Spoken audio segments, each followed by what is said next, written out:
Azərbaycanda birinci sinifə qəbul prosesi ilə bağlı yeni qaydalar tətbiq olunub. Yeniliyə əsasən təhsili digər dildə almaq istəyən uşaqlar üçün müsahibə mərhələsi daha dəqiq meyarlarla müəyyən edilib. Məlumata görə müsahibə zamanı uşağın tədris dilini bilmə səviyyəsi xüsusi meyarlar əsasında yoxlanılacaq. Uşaq sadə tapşırıqları dinləyib yerinə yetirməli, qısa mətnləri anlayaraq sualları cavablandırmalı, özünü təqdim etməli, ailəsi və vətəni haqqında danışmalı, həmçinin şəkil əsasında sadə cümlələr qurmalıdır. Təhsil üzrə ekspert Elmin Nuri bildirib ki, bu meyarlar yalnız fərqli dildə təhsil almaq istəyən uşaqlara şamil olunur.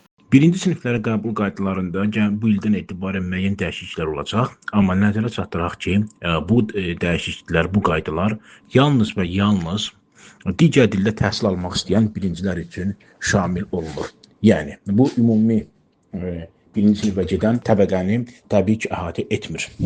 Doğrudur, deyilə bilər ki, onsuz da digər dillərdə tədrisə cəlb olunmaq istəyən birincilər üçün müəyyən bir mərhələ, yoxlanış meyarı var idi. Doğrudur, müsahibə prosesi vardı. Amma burada onların birinci sinifə cəlbi üçün, qəbulu üçün daha sistemli və daha koordinasiyalı, müəyyən beynəlxalq standartlara söykənən bir qəbul prinsipləri artıq tətbiq olunacaqdır. Təsəvvür edin ki, digər dildə təhsil almaq istəyən birincilərin dinləyib anlama bacarığı, söz ehtiyatı, rabitəli nitq qurmaq bacarığı, 3 cümləlik mətninə uyğun olaraq 3-5 cümlədən, ən az 3-5 cümlədən ibarət bir təsvir etmə bacarıqları kimi meyarlar onlardan tələb olunacaq. Qaydalara əsasən müsahibənin nəticələri komissiya üzvlərinin verdiyi balların orta hesabı ilə müəyyən edilir. 12 və daha çox bal toplayan şagirdlər müsahibədən uğurla keçmiş hesab olunur. Nəticələr isə